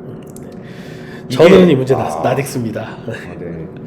저는 과거의 사람들이 이런 문제를 풀어본 적이 있대라고 아주 얘기 들었었던 사람인데 전 요즘 사람이니까 자 어찌됐건 요것도 아이디어적으로 그림 보시면 아이디어적으로는 거의 비슷합니다. 결국은 원뿔대가 아니고 원뿔이지만 이 비슷한 문제고 결국 최단 거리를 구하라고 하는 건데 이게 97년도 수능. 네, 97년도 수능. 뭐 결국은 여기서도 이제 잠시 후에 또 얘기할 거랑 또 연결되는데 이런 심한 문제들은 계속 누군가 조금씩 만들고 새로운 아이디어를 내고 만들고 그런 것들이 탄생 이후 각각의 조금씩 그 시차를 거쳐서 1, 2년 거쳐서 어디 들렸다가 다시 이제 문제 오고 이런 경향들이 있습니다. 그러니까 대략적으로 이런 식으로 좀 설명했었어요. 예전에 외국의 경시 문제가 뭔가 탄생하면 한 1, 2년 후에 그게 한국 경시 스타일로 조금 오고 그 다음에 또 몇 년 있으면 이제 한국 문제집이나 이제 시험 내신 대비로 결국 들어오게 된다. 그래서 결국은 이거를 좀 더 앞당겨서 하려면 아예 외국 경시나 그런 문제들을 학습해 보는 거나 그런 것들까지 갈 수 있으면 좋다 뭐 이런 얘기도 들은 적이 있었는데 이런 식으로 이제 심한 문제들이 나오는 제가 좀 인상 깊었던 문제입니다. 그렇군요. 뭐 요 정도 네. 풀진 않은 거죠. 자, 요쯤에서 제가 아까 전에 이제 뭐 코너가 있다라고 했으니까 네. 네. 다음 페이지로 잠깐 먼저 한번 갔다가 그럴까요? 네. 네. 제목이 개선소. 개선소 뭔가 이렇게- 뭔가요? 조선소 같은 건가요? 뭔가 이렇게 개선을 시켜주는 곳이죠. 개선. 그렇군요. 네. 근데 제가 말로 줄여서 그냥 써본 거고요. 원래 이제 뭐 무슨 모친소, 내친소 뭐 그런 거 있잖아요. 그렇군요. 내친구 그런 식으로 줄여본 건데 다음 페이지 보면 이제 전체 내용이 나옵니다. 그런가요? 네. 일단은 저는 이제 네네. 함께 부모님들한테 이제 이런 온라인으로도 설명도 하고 하는 과정 속에서 사실 부모님들이 얻어가야 될 정보는 중등 심화나 뭐나 이런 것들에 대한 정보도 있고 하겠지만 가장 중요한 건 저런 과정이 있네도 중요하지만 저런 선생님이 있네 몰랐네 저런 선생님이랑 우리 아이가 잘 맞을 것 같은데라는 거를 아는 것도 되게 중요할 것 같아서 네네네네. 제가 코너처럼 준비해 본 건데 저희 견적 상상 SM관에서 부모님들한테 이제 소개시켜 드리고 싶은 선생님을 모시고 간단하게 뭐 소개도 듣고 얘기도 하고 또 오늘 주제랑 관련된 것도 또 준비해 오셨기 때문에 그런 시간 그럼 이제 소개할까요? 게스트 뿅 짝짝짝짝 네. 안녕하세요. 저는 개념상상 SM단에서 지금 초중등에서 아이고. 네. 고등 선행까지를 담당하고 있는 유민희 팀장이라고 합니다. 네. 네, 짝짝짝 다시 와.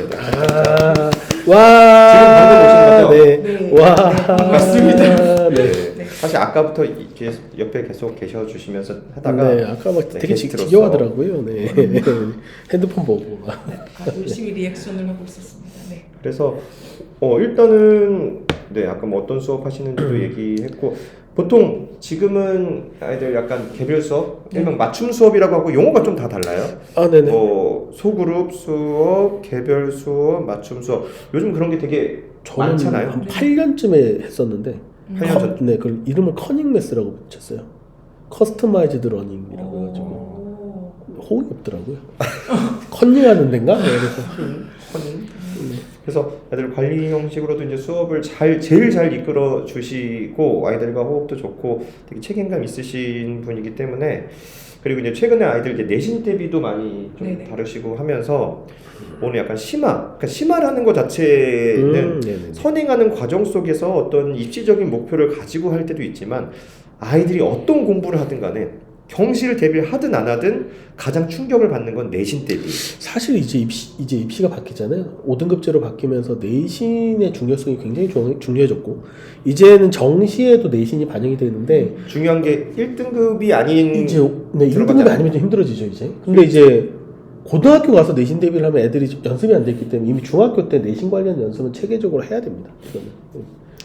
그래서 그런 내신 쪽에서도 그러니까 아무리 심화를 해도 내신을 거의 내신 대비를 뭐 3주든 한 달이든 가까이 해보다 보면 이렇게까지 심한 문제들이 나온단 말이야. 그리고 학교에서 이런 문제까지 낸다라는 부분이 계속 쌓이거든요. 그래서 그런 부분에 대한 분석이나 뭐 그런 뭐 경험도 많으시고 하기 때문에 그런 얘기 오늘 그런 얘기 네네. 준비하신 거죠? 넘겨볼까요? 네. 제가 이게 뭔가요? 최근 중등 기출을 이렇게 조금 보면서 사실은 저도 이걸 다 풀어본 게 아니라 그냥 아이들 입장에서 딱 봤을 때 헉 할 수 있는 문제들, 배점이 조금 높은 문제들을 따로 모았다. 강남 삼각군 위주로 뽑아봤는데 우선 아까 원장님께서 잠깐 말씀하셨지만 3줄 이상이 되는 문제. 키워주세요. 다음 페이지. 네. 문제가 길고 그리고 아이들이 이제 보기가 나와서 이 보기의 조건들을 사실은 정리를 해서 문제를 해결하는 것들인데 그러니까 저희가 이제 진이형 문제라고 하잖아요. 옳은 것과 그른 것을 고르는 문제인데 사실은 이게 3가지를 다 내가 정확히 수학적인 원리를 가지고 파악하기가 사실은 쉽지 않고 그리고 지금 여기 이게 2차 함수 문제인데 2차 함수 같은 경우는 사실 고등과정이랑 연결이 되기 때문에 고등과정에서 내려오는 내신 문제들도 상당히 많거든요. 그러니까 물론 이게 교육과정을 벗어났어요 라고 하실 수도 있지만 풀이를 다 중등 3학년 과정으로 해버리면 사실은 교육과정을 벗어나는 게 아니기 때문에 이런 문제들이 계속 나오고 있고, 네, 그 다음 것도 다 이렇게 조금 조건들이 나와서 그 조건들을 다 해결해야 되는 것들. 근데 이게 사실은 약간 수능형 문제이기도 하고 고등 내신에서는 사실 이런 유형들의 문제들이 많은데 중등에서는 아이들이 되게 어려워하는, 그러니까 가와 나와 다를 동시에 생각하지 못하고 가는 가대로 나는 나대로 다는 다대로 정리한 다음에 답이 없어요 하는 경우들. 우선 문제가 5줄 넘잖아요. 답이 없다. 네, 선생님 이거 답이 없어. 이거 어떻게 풀어야 하는 경우들이 상당히 많거든요. 그러니까 이제 주어진 조건들을 체계적으로 정리하는 습관들이 조금 부족하다 보니까, 그리고 이제 그 뒤에 문제들도 보면 이제 사실 저는 아이들한테 이게 제일 쉬운 문제야라고 너무 길어. 하지만 이게 제일 쉬운 네. 문제야. 그러니까 저는 그래프가 주어져 있는 문제는 함수에서 제일 쉬운 유형이다라고 하는데, 그래프가 있고 문제가 긴 거, 아이들 입장에서는 아 이게 뭐지? 라고 하는, 그리고 이거는 또 1차와 2차를 연결해서 문제를 풀어야 되는 유형들이어서 그래프라는 학대 아닙니까 이건? 아이들 입장에서 우선은 시간이 많이, 문제를 우선 이해하는데 시간이 많이 소요가 되는 유형이거든요. 그러면은 시간을 잡아먹으면 주어진 시간, 사실 45분이라는 시간 동안 문제를 다 해결을 해야 되는데 그러지 못하는 경우들이 많아서 느낌이 거의 고등같이 내려오는 느낌이에요. 네, 고등 맞아요. 같은 경우는 애들이 시험을 다 치면 그거를 다음 시간까지 풀어와라고 하면 다 풀어올 수 있는데 그 시간 내에 푸는 것 자체가 거의 불가능하거든요. 사실 선생님도 풀 수 있나? 근데 애들은 또 풀어내는 애들이 있고. 근데 중등도 가끔 시험을 보면 저도 이걸 애들이 45분 만에 풀어서 OMR 마킹까지 다 한다고? 그러니까 검토가 불가능한 시간에 주어지는 문제들이 꽤 있죠. 네. 이번에 1학년 내신 같은 경우도 문제가 어려웠다기보다는 이제 아시겠지만 평면도형 입체도형은 계산할 게 워낙 많잖아요. 그러니까 계산을 복잡하게, 그러니까 복잡한 입체도형 문제를 많이 내면서 계산할 게 많아지니까 아이들이 시간적인 압박을 못 이기는. 그리고 그런 연습도 안 돼 있을 거고 네. 애들이. 그러니까 충분히 했음에도 불구하고, 그러니까 시간이 부족하진 않았지만 검토는 못했어요. 라고 하는. 사실 그런 연습이 되게 중요한데 우리는 그런 연습 합니까? 저희는, 그러니까 저 같은 경우는 내신 대비를 이제 3주에서 한 달 정도로 집중적으로 하거든요. 물론 이게 선행이 중요해서 내신 대비를 조금 배제하고 진도를 나가는 학원들도 있는데, 아까도 잠깐 말씀하셨지만 이게 그냥 단순히 중등 내신 대비가 아니라 그 내신을 대비하는 그 과정에서의 학습 습관이라던가 내가 학습 스케줄을 만들어내고 내신 준비를 하는, 그러니까 수학만 하는 게 아니라 뭐 영어도 하고 과학도 하고 국어도 하고 이렇게를 하는데, 물론 많이 요즘은 이제 학원들을 다니잖아요. 그 학원 스케줄과 나의 공부 스케줄을 아이들이 조정을 못하는 경우도 상당히 많거든요. 그러니까 사회 시험이 내일인데 선생님 저 사회에 문제가 있으면 저 문제를 좀 뽑아주실 수 있어요? 사회 시험이 언제야? 내일요. 오늘 가서 새벽까지 할 거예요. 네? 미리미리 했어야 되지 않을까? 그러니까 이제 그런 학습 스케줄적인 부분들이 아시겠지만 중학교 때는 사실 가능하죠. 그런 네네. 벼락치기가 가능한데 고등학교 올라가서 그런 벼락치기가 안 되니, 그런 이제 학습 스케줄적인 부분이라던가 몰입해서 공부하는 습관들을 사실은 길러놔야지 고등학교 올라가서도 그걸 베이스로 할 수 있다라는 생각을 하고 있어서 문제풀이량도 확 늘리고, 그리고 그 아까 말씀하셨던 그런 시간에 대한 기출을 풀어보는 연습은 저희가 토요일 실전 모의고사, 저희 토실모라고 하는데 그거를 토실하네요. 네, 그걸 이제 시행을 하거든요. 그러니까 시험 직전에 그러니까 주 1회 그래서 총 4회에서 5회 정도로 한 번에 와서 4회 5회 시험을 아니 한 번에 한 번에 2개짜리를 4-5번 연습을 시킨다. 네, 그럼 한 8회에서 10회 정도 오. 모의고사를 시간을 정해놓고 보고, 시간을 정해서 보는 게 되게 중요한 것 같아요. 네, 40분. 그 환경에서. 저는 40분이거든요. 네, 그래서 40분 안에 봐야지 내가 5분의 여유 시간을 가지고 이제 실제 시험에 임할 수 있으니, 그래서 40분을 딱 정해놓고 시험을 보는 연습을 계속하고, 그게 그러니까 쉬운 문제도 물론 있긴 한데 조금 난도가 높은 학교들, 그러니까 아까 목동 얘기도 하셨지만 목동도 사실 어려운 학교는 상당히 어렵거든요. 그러니까 오히려 대치에 있는 학교들보다 난도를 비교했을 때 더 어려운 시험지라던가 뭐 강남 사막권 시험지라던가 이런 것들을 반복해서 연습할 수 있게끔, 그리고 그냥 가끔씩은 어려운 문제만 25문제를 만들어서 시간이 100% 부족할 거다 네, 라는 느낌으로 그렇게 시험을 봐서 조금 그런 부분들에 대한 연습을 시키고 있어요. 사실 수학 잘하는 애들이 내신에서 자빠지는 경우들이 있어요. 왜냐면 얘네 특성이 뭐냐면 내가 다 풀 수 있다 생각하기 때문에 그냥 무조건 1번부터 푸는 거야. 그냥. 1번 풀고 2번 어려운 거 풀고 3번 맞추면 풀고. 네. 근데 일부러 요즘에는 어려운 문제를 앞에 배열하는 학교들도 있거든요. 5번 때, 10번 때 이렇게 5번, 10번쯤에 어려운 문제를 배치를 해놓으면 거기서 막히면 뒤에 가서 시간이 부족한 거죠. 네, 그리고 이거는 연습이 안 되면 좀 힘든 것들도 있고. 네. 그렇죠. 보통 아이들이 좀 수학 좀 잘하는 친구들은 문제를 통과한 적이 없었을 거예요. 아, 그렇죠. 그런 적이 없어요. 어떻게든 그냥 순서대로 풀면서 모두 다 해결해 나가는. 근데 이제 앞쪽에 이제 어려운 게 배치되면 거기서 이제 멘탈이든 뭐든 내신 깨질 스킬은 수 내신 있죠. 스킬대로 좀 필요한 네. 부분이 있고. 그럼 요즘 문제가 좀 어려워지는 것들의 경향을 내신 기준으로 잡자면은 계산이나 뭐나 그런 양을 많이 해서 시간을 부족하게 한다라는 것도 있고 네. 또 그리고 어떤 것들이 있죠? 네. 단계적 풀이, 그러니까 보통 이제 중등은 사실은 개념이 많이 쓰여봤자 2개 정도의 개념을 딱 써서 문제가 풀릴 수 있게끔 그렇게 내는 경우가 많은데 지금은 이제 그러니까 뭐 경우의 수나 확률 파트도 고등 확률 통계에서의 문제를 가지고 와서 중등 개념으로 풀 수 있게끔 사실 충분히 가능하잖아요. 뭐 조건부 확률도 그렇고, 그러니까 개념이 아니지 용어를 쓰지 않고 그냥 해결만 중등 과정에서 할 수 있게끔 그렇게 내는 경우들이 많고요. 개념을 여러 가지 개념들을 복합해서 써야 되는. 그리고 내가 알고 있는 게 아니라 그 밑에 뭔가 그 전제 조건 하나를 더 넣는 거죠. 그러니까 뭐 경우의 수 같은 경우도 일반적으로 알고 있는 경우의 수가 아니라 뭐 어떠한 경우에 이런 저희가 이제 확률도 조건부 확률처럼 어떠한 경우가 가정했을 때 이런 확률을 구해라 이런 식의 문제들이 계속 나오고 있어서 그래서 사실은 그럼 이제 어머니께서 그럼 고등과정 선행을 하면 되지 않아요? 라고 얘기를 하시는데 이게 고등 선행을 한 아이들이 중등 시험지를 풀 때 고등 개념을 끌어다가 풀어내는 경우가 사실은 많진 않아요. 왜냐면 아이들 스스로 내가 고등 과정의 개념을 써서 풀면은 감점이 된다거나 중학교 1학년 과정이니까 내가 고등 개념을 쓸 수 없어. 중학교 2학년 과정이니까 고등 개념을 쓸 수 없어. 저희가 중3 과정의 2차 방정식 문제를 아시겠지만 근과 계수의 관계를 이용하면 정말 그냥 눈으로 해결되는 문제가 되게 그렇죠. 많잖아요. 애들 안 쓰거든요, 고등 과정. 객관식은 써도 되지 않습니까? 네, 객관식이면 써도 돼라고 얘기는 하는데 그래도 학교에서 안 배운 거니 쓰면 그렇게 순진한 아이들이 상당히 많아요. 착하고만. 네, 그런 부분들에 대한 연습들, 그러니까 개념을 여러 가지 개념들을 복합적으로 써야 된다거나 아니면 단계적인 풀이가 필요하다거나 그리고 이제 문제가 길어진다거나.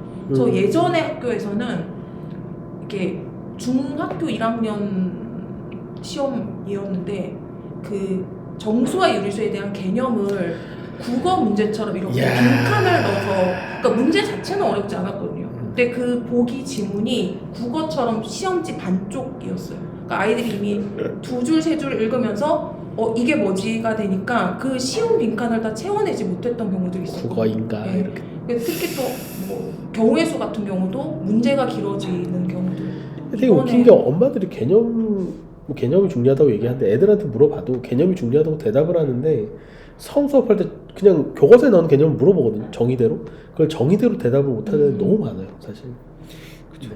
수학이 생각보다 응용 과목이긴 하지만 암기해야 될 양이 생각보다 엄청 많죠. 그리고 그걸 잘 잡아주지 않으면 그게 심화가 되고 단계가 올라갈수록 더 암기할 게 훨씬 많거든요. 암기 잘하는 애들이 좀 중요해요. 아이들이 수학 문제를 어려워하는 것 중에 하나 첫 레벨이 개념과 정의를 물어보는. 그렇죠. 사실 그게 안 되면 뒤쪽이 안 되는데 그거 과정 자체가 생각보다 좀 있습니다. 그거 자체가. 그 중등 선행을 하거나 아니면 중학교 아이들한테 절대값이 뭐야라고 물어봤을 때 정확하게 설명하는 아이들이 사실은 많지. 그렇죠. 부호된 거요. 역수가 뭐야? 분모 문자 뒤집은 거야. 이렇게 설명하는. 뒤집어 버려야 돼. 그러니까 정확한 용어와 정확한 개념을 모르면 이게 확장을 못하니까. 근데 사실 복합 개념으로 자꾸 이제 넘어가고 있는데 오히려 복합 개념은 선행보다는 심화가 훨씬 더 중요하거든요. 심화 문제 자체가 복합 개념들로 또는 이제 쇼커트를 고민하면서 풀어야 되는 문제들이 워낙 많다 보니까 그게 훨씬 더 중요한 것 같고 그리고 100점을 받으려고 100점 공부를 하면 100점 못 받아요. 거의 한 120점, 130점 받는 정도의 압도하는 실력을 가져야지 100점이 나오거든요, 사실. 중등 수학 100점 받는 거 진짜 힘들어요, 요즘은.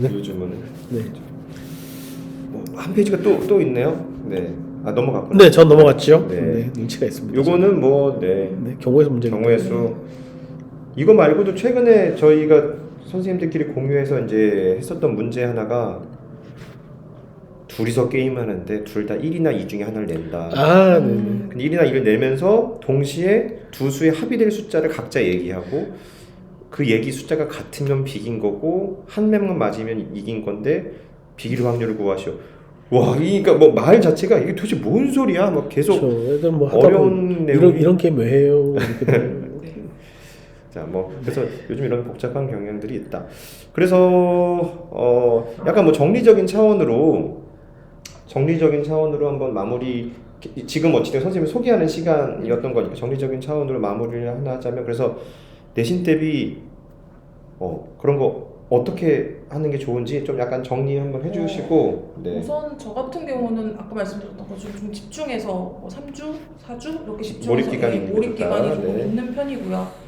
그리고 이제 기출을 사실은 많이 풀리시는 선생님들도 계신데 저는 기출보다는 교과서의 심화 문제, 그러니까 그 아까 말씀하셨던 그 몰입 게임 문제인데 그것도 사실 교과서의 창의융합형이라고 있는 네. 분명히 난 교과서에서 냈어라고 선생님이 네네, 주장하는데 그렇죠. 네. 아무도 읽어보지 않은 그 내용이 그렇죠. 교과서에 그 제일 뒤에 무조건 해야 됩니다, 창의융합형 이렇게 그런 거는. 나오는 이긴 내용들이나 아니면 교과서 이렇게 끄트머리에 정말 뭐 생각해보기 이렇게 나오는 것들에서 사실 문제를 전년도 기출이 그렇게 중요하지 않거든요. 왜냐면 오히려 그걸 안 내요, 선생님들이. 근데 이제 사실 기출은 저는 아까 말씀드렸던 것처럼 시간 배분에 대한 부분들 그리고 내가 문제를 푸는 스킬에 대한 부분들에 대한 연습이라고 생각을 하고 네네. 그리고 고등은 중요하다고 생각을 해요. 저는 왜냐면 네, 고등은 네 그런 약간 학교마다의 그런 색깔이 너무 경향성, 다르니까, 이 색깔이 정확하기 때문에 근데 중등 같은 경우는 물론 어려운 학교들 몇 군데 있긴 하죠. 근데 그래도 어려운 문제인데라고 해서 봤는데 이거 어디서 낯이 익은데라고 하면은 최근에는 뭐 고쟁이라던가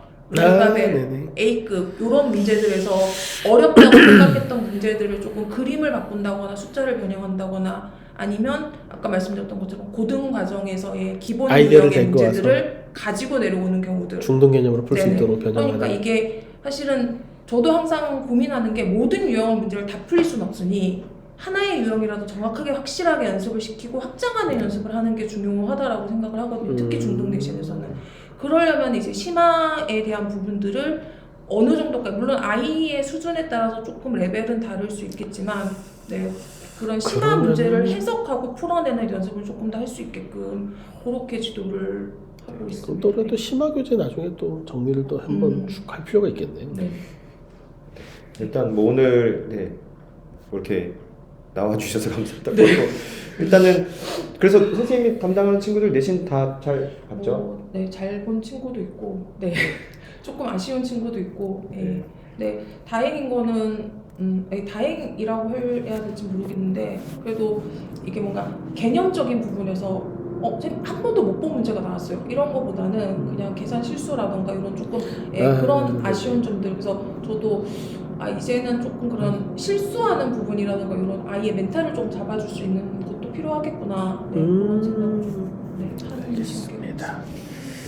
알겠고요. 저희가 뭐 나중에 일단 뭐 워낙 꼼꼼하게 잘 수업해주신 선생님이니까 어머니들도 뭐 내신이든 어떤 그 선행이든 선생님이 되게 책임감 있게 진짜 잘 해주시거든요. 학원으로도 이제 연락 주시고 다음에 또 기회 되면 네. 또 모시도록 하겠습니다. 네.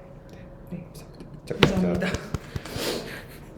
너무 단호하게 잘라버렸나요? 네. 뭐 이어서 하겠습니다. 이게 우리 얼마나 하나요 이거? 원래 1시간 남짓하고 질문 쪽으로 가야 되는데 저 1시간 정도 지났는데 지금 네. 뒤쪽에 이게 다른 내용보다 이 상황이면 1부가 아니라 뭐 3부, 4부 이렇게 가야 될 것 같은데 나중에. 네. 왜 어려워지는 문제집, 지금 문제집 얘기를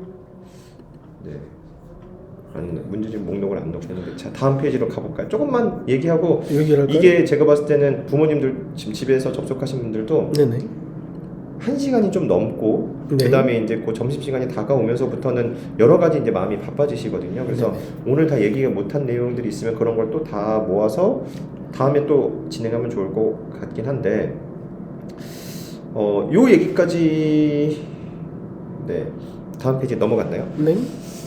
심화 문제는 어떻게 만들어지나? 그러니까 뭐 심화 문제는 어떻게 만들어지나라는 부분은 이미 얘기를 저희가 한 것 같아요. 네네네. 뭐 외국 경시에 있는 내용을 갖고 오기도 하고 문제집에서 변형하고 문제를 길게 고등 만들기도 하고 약간은 고등 스타일처럼 해가지고 서로 다른 개념 복합적으로 사용하고 또 이게 중등이랑 고등이 좀 많이 다른데 고등 같은 경우는 이제 이게 확실한 소스가 있습니다. 교육청 모의고사, 평가원 모의고사, 그리고 수능. 그러니까 얘들을 가지고 이제 변형을 하고 EBS 교재라든지 이런 문제들을 가지고 다시 문제를 바꾸거나 아니면 두 개의 개념을 합치거나 이렇게 해서 고등에서도 내신 문제나 킬러 문제는 그렇게 만들어지거든요. 근데 중등 같은 경우는 이제 과거에 있는 문제들 많이 가져오는 경우들이 되게 많고 그 과거에 있었던 문제들을 보면 거의 경시 베이스 또는 경시 베이스를 위해서 만든 교재에서 가져오는 베이스 이런 것들이 제일 많은 거 아닌가 그렇게 생각이 돼요. 제가 봐서 저희 다음 페이지까지만 얘기하고 네. 어머니들 혹시 궁금하신 거나 질문 있으면 받고 네. 오늘은 간단하게 마무리하는 것도 좋을 것 같아요. 이게 시간이 너무 길어지면 안 되기 때문에 네, 다음 페이지가 조금 네. 줄여볼까요? 네. 너무 낭창하게 나와 있는데 이러면 딱 예쁘게 나올 것 같습니다. 네.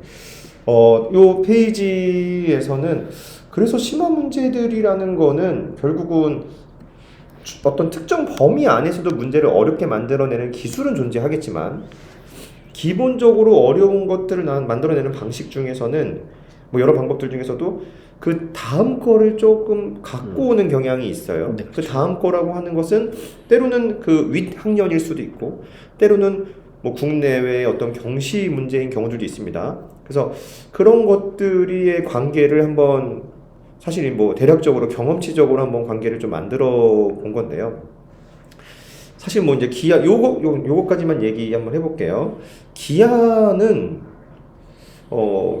사실 중등의 기하를 경시 안에 다 넣을 수도 있다라고 보지만 그냥 경시라고 보기에는 그냥 기초적인 거야. 뭐 그런 것들도 상당수 있고 조금 더 이제 심화로 넘어가는 그런 부분에서는 경시 쪽이랑 굉장히 연계성이 크거든요. 요즘 저도 수업해 보면 와 이런 것도 또 들어왔어 하는 내용들이 계속 쌓여갑니다. 계속 쌓여가고 해서 꽤나 그렇게 어려운 양이 계속 늘어난다. 중등기하는 그럴 수밖에 없는 것 같아요. 왜냐면 고등기하라는 것 자체는 이제 해석기하로 넘어가다 보니까 원래 이제 데카르트 이후로 기하는 다른 과목이었거든요. 대수랑 완전 과목이 두 과목이었다가 데카르트 이후로 합쳐지다 보니 고등에서는 거의 해석기하 쪽으로 해서 얘를 함수로 어떻게 해석할 거냐 이제 방점이 찍혀 있다 보니까 중등 경시 그러니까 중등 기하에서 고등에서 내려올 게 별로 없어요. 그러니까 결국 외국 경시라든지 그런 부분의 기하 문제들을 가져오는 게 거의 보편화되어 있는 거 아닌가. 기하는 좀 그런 뭐 그런 차원에서는 앞으로 만약에 저는 그런 거 궁금하지 않습니까? 저희가 살아있지 않겠지만 네? 50년 후나 100년 후에 살아있을 수도 있을 것 같습니다. 뭐 이대로라면 뭐 그럴 수도 있죠. 과학이 발달하면. 근데 이제 의학이 발달하면 나중에 문제가 얼마나 어려워질까? 막 그런 측면에서 어려운 문제 양이 얼마나 늘어날까? 도대체 애들은 어떤 학습을 해야 할까? 기본은 좀 치지 않을까? AI가 좀 정리를 좀 해주지 않을까? 그래서 근데 지금 이제 어쨌든 학습적으로 가야 할 길 애들이 어려운 양이 계속 쌓여가서 그런 대비들이 참 쉽지가 않은 것 같다. 이제 대수로 넘어가면 대수는 연산적인 게 바탕이 돼야 되고 이제 중등 공부를 쭉 하면 전 중등 수학 자체가 고등 수학을 위해 존재하는 것처럼 돼 있어요. 근데 여기서 이제 자칫 잘못하면은 중등은 어차피 고등 안에 포함되니까 그냥 고등을 공부하면 중등이 되는 거구나 라고 얘기하면 그게 실제 단계적으로는 맞지는 않거든요. 그래서 철저하게 계단식으로 학습해야 되는데 중등은 거의 고등 수학 안에 내용들이 포함되어 있기 때문에 그럼 중등의 어려운 문제들은 고등에 있는 개념들을 사실 중등으로도 억지로 풀 수는 있다 하더라도 고등에 있는 문제들 형식들을 갖고 오는 경우들도 많고 사실 대수가 이제 특히 3학년 1학기 이게 선행발이 가장 잘 먹는 과목이죠. 그러니까 고등과정이랑 가장 연관이 있고 사실 고등과정의 대수는 결국 뭘 위한 거냐면 함수거든요.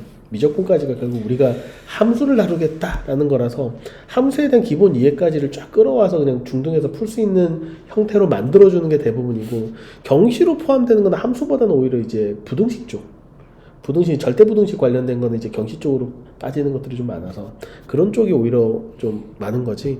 대부분은 결국 말씀하신 것처럼 중등은 대부분 고등 과정에서 중학생들의 수준으로 풀 수 있는지를 끌어내리는 과정이 거의 대부분인 것 같아요. 대수는.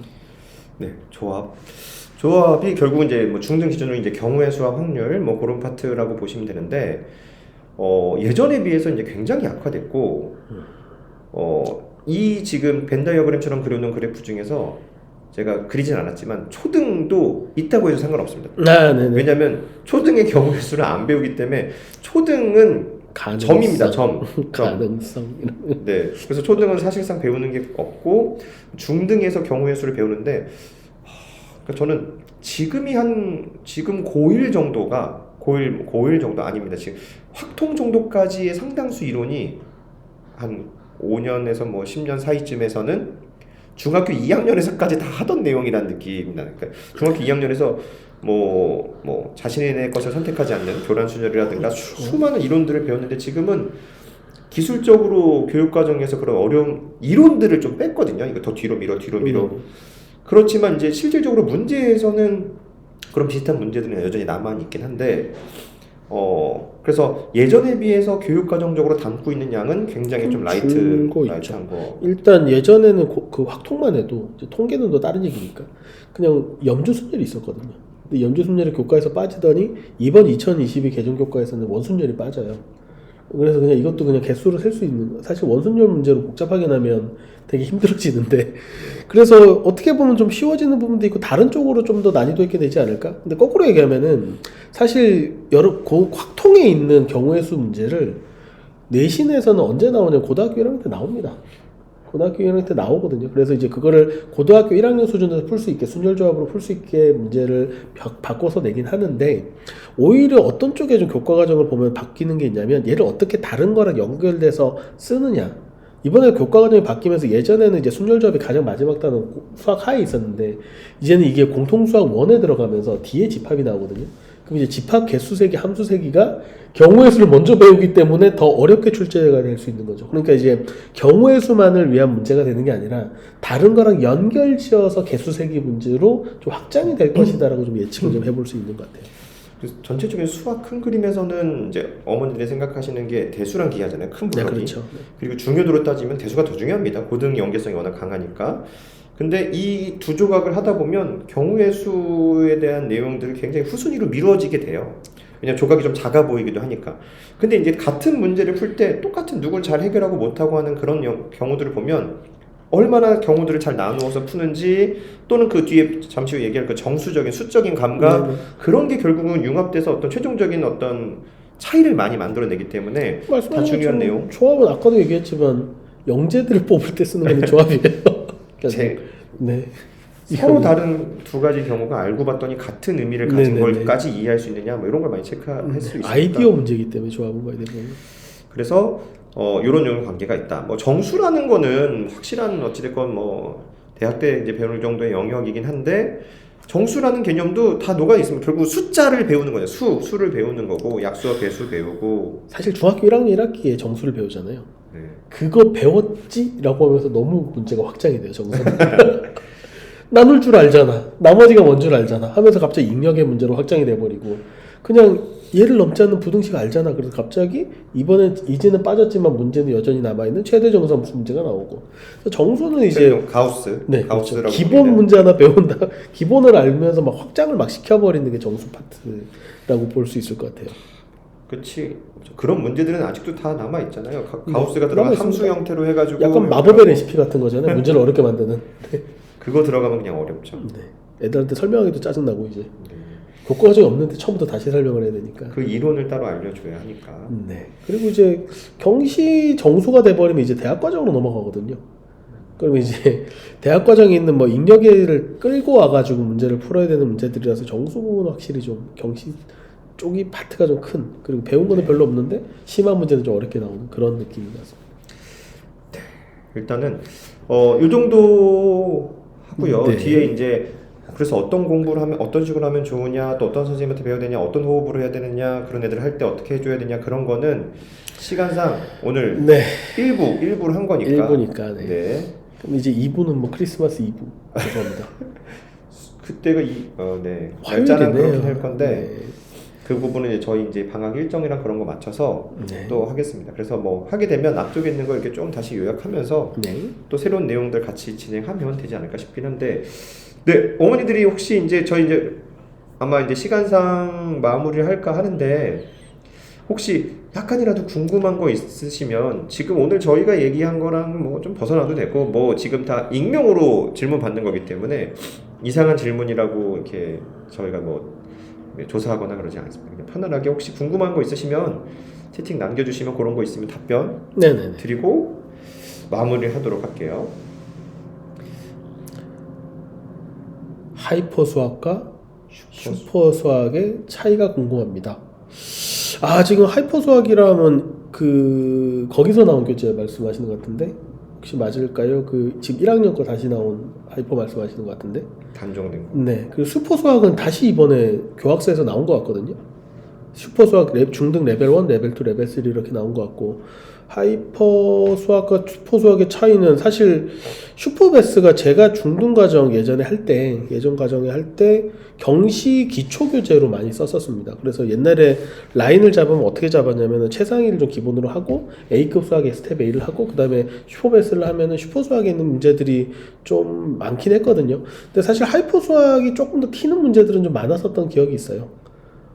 네, 그래서 단종된 거라서 과연 이제 단종된 것 중에 어려운 문제집들이 좋은 것들이 되게 많아서 경시 베이스로 많이 쓰고 있는데 이거는 오히려 내가 중등 심화 교재를 어떤 라인을 탈 것이냐, 내가 경시 쪽으로 해서 KM으로 해서 영재고 대비까지를 쭉 가고 싶다라고 하면은 이 부분은 사실 경시 학원들이 이런 것들이 자료들을 다 가지고 있거든요. 저도 마찬가지로. 그래서 그거를 쓸 때 사용하긴 하는데 하이퍼보다는 저는 이제 슈퍼 수학 위주로 좀 많이 했었고, 둘 다를 봐야 된다라는 건 아닌 것 같고, 빨리 중등 심화를 정리한 다음에 경시 베이스를 타는 게 훨씬 더 맞고요. 근데 시간제 여유가 되면 그 중에서 문제를 선별해서 많이 풀리지 뭐 이것만 한다 저것만 한다라는 건 잘 안 쓰고 있습니다. 단종된 교재다 보니까. 문제집 한 권 자체가 그렇게 완벽하게 그런 경우는 좋은 별로 것도 없죠. 흔치 않잖아요. 각각 장단점도 네네. 있고 가끔 이제 심화를 만들려고 하다가 좀 억지스럽게 너무 약간 만들어져 있는 문제들도 좀 있고 해서, 그리고 저는 들어가기 전에 어떤 그 심화를 들어가기 전에 준비가 잘 됐느냐도 되게 중요할 것 같아요. 그러니까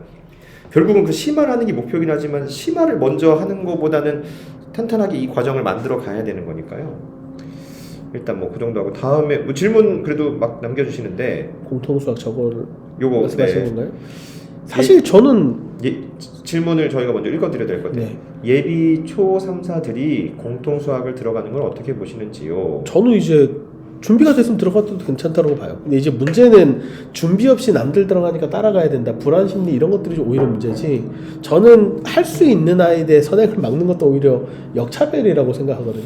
그러니까 이제 이 아이가 얼마나 그 전까지가 준비가 잘 되어 있고, 근데 그 준비 과정이 있잖아요. 아까 얘기한 것처럼 어떤 애들이 약간 유의같이 생각하는 애들이 있고, 결국 선행을 빨리 당겼을 때 이제 장점 중에 하나는 영재고 대비를 할 수 있다 정도가 되는데, 영재고 대비를 하는 애들이 굉장히 가혹한 환경에 놓이게 되거든요. 실전이 되면은 주 7일을 거의 학원에 매달리고 수업하고 거의 12시 1시까지 스스로 자습까지 시키고 이렇게 스스로잖아요. 스스로죠. 법적으로 스스로 이렇게 자습을 하고 주말에는 나와서 모의고사하고, 모의고사가 보통 이제 수학 과학 보통 120분 4시간 동안 시험만 보고 이 환경을 견뎌내야 되거든요, 애들이. 그리고 견뎌내서 합격이 돼야 되는데 떨어졌을 때 멘탈 나가는 것도 잡아줄 수 있어야 돼요. 근데 그런 것까지 그 가혹한 환경에서 즐겁게 공부를 해나가야 되거든요.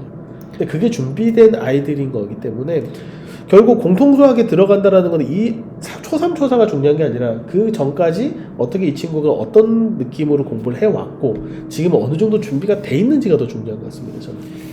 그래서 뭐 이게 이제 거꾸로 보면 어찌됐건 고등 때 지금 대부분 다 공감하고 있는 건 고등 때 고등 선행을 개념을 나갈 시간이 거의 없다라는 건 대부분 다 알고 계신 거니까 고등 때 어느 정도 개념을 중등 때 나가야 되고, 그럼 중등 때 고등 걸 많이 해야 된다면 이제 초등 때 중등 걸 해야 되고 이런 식으로 내려오게 되는데, 그럼 최종적으로는 좀 늦게 뭐냐면 요때까지만 해도 고등 가서 상위권 충분히 할 수 있어라는 것 자체는 저는 뭐 정말 늦은 경우 6학년이나 중1 정도에 중1 정도에 그래도 준비해서 고등을 시작할 정도까지 어느 정도 중등이 좀 잘 마무리가 어느 정도 됐다 그러면은 충분히 됩니다. 뭐 중2 전 초반이어도 된다고 봐요. 그렇게 해서 중등 정도까지를 어느 정도 심화까지 잘 돼 있다면 고등을 쭉 해가지고 하면 고등 가기 전까지 어느 정도의 과정들을 볼 수 있을 건데, 사실 뭐 사바사라서 이것도 좀 네. 어느 정도는 사바사 사람 바이 사람. 네. 근데 근데 이제 그 아이들이 조금 더 그걸 빠르게 한 친구들은 거기에 경시커리를 타볼 수 있는 기회가 네, 주어지고 시간을 아낄 수 있는 경시커리를 탈 수 있고 그 상태에서 영재고나 그런 것까지 대비할 수 있는 거니까. 그래서 지금 아마 대부분 선행하는 속도에 의해서 초 3, 4때 고등까지 하고 있는 친구들은 대부분 영재고 쪽을 그쪽을 생각하는 경우도 네, 많고 그쪽에 대한 대비와 시간이 준비되어 있습니다. 근데 요즘은 경시를 맛보고 싶지만 경시에 올인하지 않는 부분들 꽤 있어서 그거는 전략적인 선택이지만 경시를 할 수 있는 준비는 초 3, 4 정도 또는 늦어도 초 5 정도까지 이 중등 다 끝내고 고등을 들어갈 수 있는 친구들은 경시에 뭐 적어도 그리고 좀 다른 걸 좀 많이 해볼 수 있는 게 이제 입시가 바뀌다 보니까 이제 정시만 준비한다, 내신만 준비한다 이거 아니라 내신도 잘 관리하면서 정시 수능 준비도 해야 되고 경우에 따라서 논술도 준비를 해야 되는 경우들이 있다 보니 그래서 사실 그런 시간들을 확보하기 위해서는 가능하다면 미리 좀 땡겨보는 것도 괜찮은 것 같습니다. 자, 그 다음 질문 제가 읽어드릴게요. 말씀을 해주셨네요. 라고 돼 있네요. 최상위 A급하고 그 정도 수준 교재까지 하는데 저는 A급은 선택이고 최상위는 필수라고 봐요. 사실. 근데 이게 내가 어느 무엇을 정도로 목표로 했을 때 목표에 따라서 A급을 할 거냐 아니면 다른 갈 거냐가 되는데 사실 최상위는 좀 필수적으로 내신 교재거든요. 약간 지금의 느낌은 A급은 경시나 치마를 제대로 하기 시작하는 기초 교재, 기초는 아니지만 약간 관문 같은 교재라고 보면 되고 최상위는 사실 지금은 거의 내신 교재 같은 느낌이라고 보셔도 될 것 같아요. 지금 중등 이제 잘하는 친구 입장에서는 동네 자사고는 읽어보겠습니다. 지역 자사고를 가고 싶은데 네. 혹시 KMO 준비라는 게 도움이 될까요? 저는 사실 이제 KMO나 이런 준비는 자사고든 뭐든 그런 데 있어서는 물론 가서도 요즘 심화 문제나 그런 것들도 물론 이게 있습니다. 그러니까 KMO 정도까지 한 친구들이 상당수가 이미 수학을 잘하고 역량도 미리 준비됐었고 그런 친구들이 가서도 잘하는 경향이 있는 것도 당연히 있는데 다른 하나는 그 수학적인 그런 깊이 있게 어찌됐건 다뤄본 경험이나 그런 것들이 훨씬 더 경시를 한 친구들이 유리한 건 맞긴 맞는데 다만 여기서도 시간적으로 계산을 해야 되는 것 같아요. 내신을 흔들리지 않고 잘 받아낼 수 있느냐, 그 다음에 선행을 하는 데 있어서 경시까지 공부할 정도의 여력이나 시간이 된 것이냐, 이런 것까지 다 균형 잡고 결정해야 되고, 저는 라이트하게는 보통 이제 자사고 쪽은 예전에 이제 세미경시라는 말을 많이 썼었습니다. 세미경시 뭐냐면 KMO에 올인해서 그걸 다 할 정도의 시간은 아닌데 준경시적인 내용들을 아이한테 좀 담아서 KMO는 뭐냐면 KMO 하는 모든 과정이 학교 시험이나 인생에 꼭 도움되느냐라고 했을 때는 아닌 과정들도 좀 있는 거예요. 정수적인 수많은 이론들을 내가 이렇게까지 공부해야 되나? 아닌 게 너무 많죠. 그러네. 그래서 그리고 이제 학원에 따라서는 기출 위주로 많이 풀리는 라이트한 옛날 방식의 경시 공부 방식이 있고 요즘은 이게 기술이 개발됐다라고 해야 되지만 아이들한테는 더 힘든 게 어떤 학원들은 이론이 너무 많아요. 막 하나하나 이론들을 공부하는 게 너무 많습니다. 근데 실질적으로 아이들한테 원하는 건 네가 이 이론을 알고 있어 보다는 너가 기초적으로 몇몇 유도하거나 뭔가 아이디어를 찾아서 이런 문제까지 어떤 중등 심화적인 내용으로 이런 것까지 해결할 수 있어를 보는 게 원래는 경시의 취지인 건데 지금은 그 이론까지 알고 있어까지도 많은 곳에서 대비를 많이 해요. 사실 저는 KMO는 저학년이면은 포텐셜을 위해서 해볼 만하다라고 말씀드리고 있는 게 왜냐면 동네 자사고를 가면 결국 이과에서 경쟁을 하겠다. 문이과는 없다고 하지만 이과 기준으로 경쟁을 한다고 했을 때 결국 거기에서 1등급 경쟁을 하는데 영떨이거든요. 영재고 떨어진 친구들하고 수학 1등급 경쟁을 해야 돼요. 그러면 그 친구들이 KMO에서 뭐 하나 알고 있는 개념을 나도 좀 겉핥기로만 알고 있는 게 도움이 될 때가 되게 많거든요. 이거는 나중에 이제 특히 수능 킬러 문제에서도 이거 이 이론을 알고 있으면 좀 유리한데 라는 것들은 분명히 있어서 여유가 되면 하는 거는 좋습니다. 근데 이거를 2학년 3학년 때 KMO 준비한다 이거는 진짜 넌센스고요. 그럴 때는 조금 세미경시 커리를 그 정도 선에서 생각을 하는 거는 저는 도움은 된다. 세미경시 커리 정도는 뭐 얘기 드리자면 그렇게 될 것 같아요. 약간 세미경시라고 정의하면 어쨌든 경시학원에 완전히 발 담근 건 아니지만 라이트하게 이제 경시 입문적인 과정들 중에서 고등학교나 그런 수능 쪽에 연계될 수 있을 심화로 연계될 수 있는 내용들 조금 모아서 이렇게 하는 정도를 세미경시라고 좀 볼 수 있고. 뭐 기하 같은 경우는 제 수업 기준으로는 사실 전 제 수업 해보면 기하 2단계도 충분히 세미경시스럽다 싶은데 조금 더 나아가면 이제 기하 3단계 정도까지 보면 그런 이론적인 거나 논리성을 많이 트레이닝 해볼 수 있다. 써야지.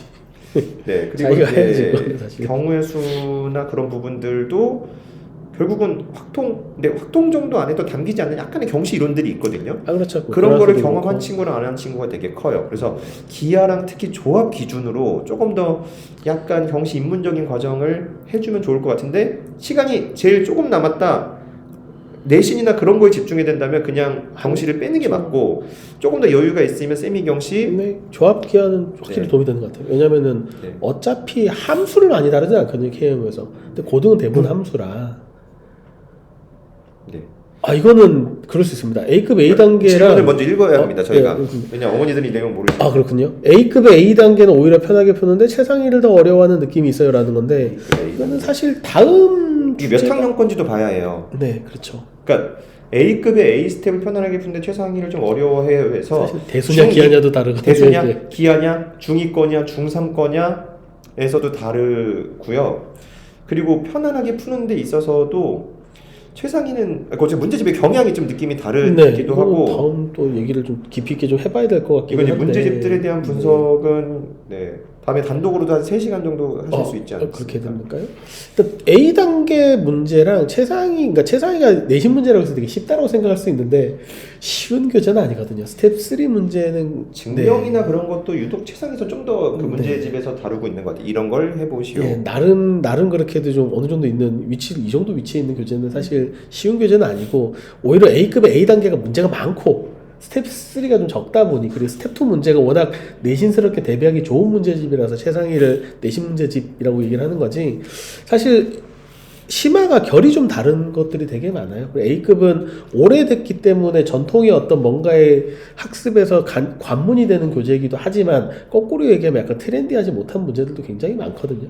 그래서 오히려 A급뿐만 아니라 최상위뿐만 아니라 A급 최상위 블랙라벨까지 편하게 푸는 친구를 고쟁이를 들이면 못 푸는 경우도 굉장히 많습니다. 이게 스텝 3가 아니라 스텝 2를 이거 되게 어려워요라는 문제들도 튀거든요. 이거는 문제집 성향이라고 좀 보시면 좋을 것 같고 A급은 나 A급 했으니까 중등 심화 끝 이렇게 생각하시면 조금 곤란한 부분은 있어요. 그래서 어느 정도의 이제 좀 성향에 맞게 두세 개 정도의 조합으로 시간이 되신다면 심화 문제집도 그렇게 접근하는 게 훨씬 더 좋고 A급은 말대로 이제 관문이다.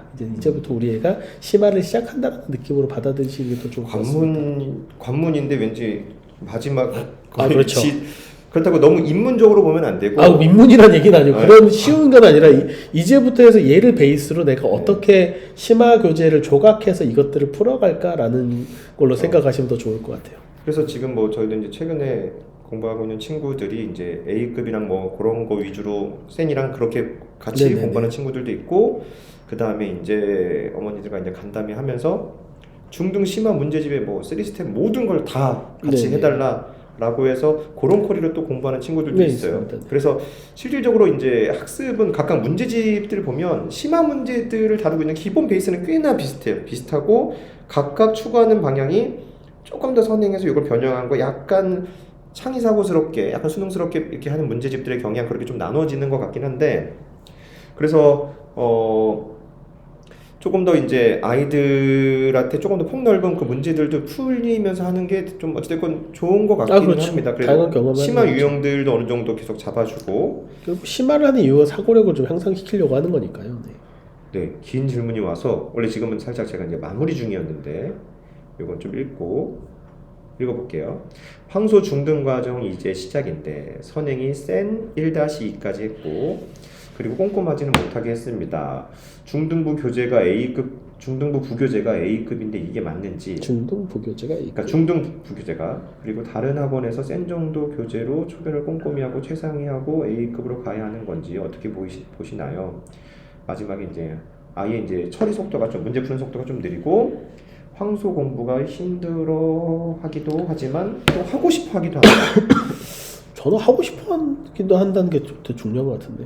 근데 이제 여기서 하고 싶어 한다라는 부분은 이게 이제 심리적으로 그게 있어요. 대치 쪽 아이들 기준으로 경시하고 싶어 하는 아이들 많습니다.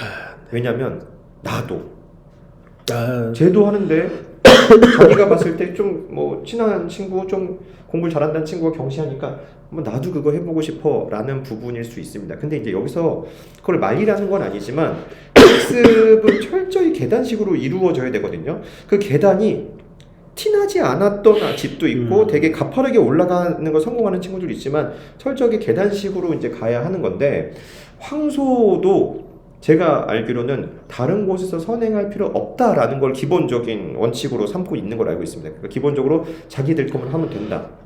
근데 이제 그게 가능. 황소 기준으로도 이제 초등학교 과정에서도 중등에 있는 상당수를 이미리 같이 얘기하고 네네네. 있고 그 다음에 중등 과정에서도 그 학년을 넘어서거나 경시 문제를 거기다 쑥쑥 넣어버려요. 심화 문제로. 그 다음에 고등 과정에 있는 내용을 막 내놓거든요. 그래서 사실상 황소라는 학원에서 중등 과정을 하기 전에는 그 기존의 다른 학원에서 적어도 뭐 센 정도라는 그 정도 문제집을 한번 쭉 보는 게 선행되어야지만 네네. 그걸 따라갈 수가 있을 거고 사실 센이라는 문제집이 대치라는 곳에서 쉬워 보이지만 결코 쉬운 문제집 아닙니다.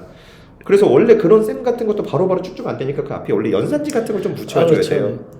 그래서 제가 요즘 아이들 보면 이제 좀 힘든 게 황소를 어렸을 때 확 들어가야 돼요.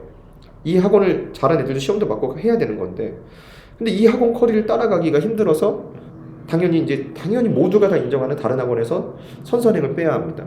근데 선선행도 빼는 게 속도나 여러 가지가 쉬운 게 아니니까 연산이나 사고력이 여기 붙어야 된단 말이에요. 그럼 이 과정 속에서 아이들이 전체적으로 시간이 너무 없어요. 수학은 자기가 해야 되는데. 너무 시간이 없고 이제 고통을 받습니다. 그래서 저는 지금 사실 시장을 바꿀 수는 없어도 황소 형태의 어떤 이런 중등 마무리는 사실은 조금 더 뒤로 가 있어야 아이들을 확실하게 더 안정적으로 만들 수 있는 커리 같아요. 너무 앞쪽에 있어서 얼마 안 되는 제대로 된 학습을 시작할 수 있는 건 사실은 아이들이 뭐 7살, 8살, 9살 뭐 물론 시기에 따라서 다 다른데 그 짧은 시간 동안에 이 모든 걸 완성해내야 되는 거기 때문에 좀 힘들다. 그래서 사실 아이 성향에 따라 다르지만 힘들어하는 경우들은 여러 가지 계속 무너지는 경우들도 꽤 있어서 저는 이상적으로는 황소 커리가 조금 더 뒤쪽에 배치되는 게 안정적이다. 그러면 사실 뭐 아이가 하고 싶으니까 하는 거는 맞는데 다른 걸 붙여줄 수밖에 없는 상황. 붙여주고 그 붙여준 것 때문에 아이는 모든 곳의 숙제에 대한 엄청나게 버거운 상황은 발생하긴 합니다. 네.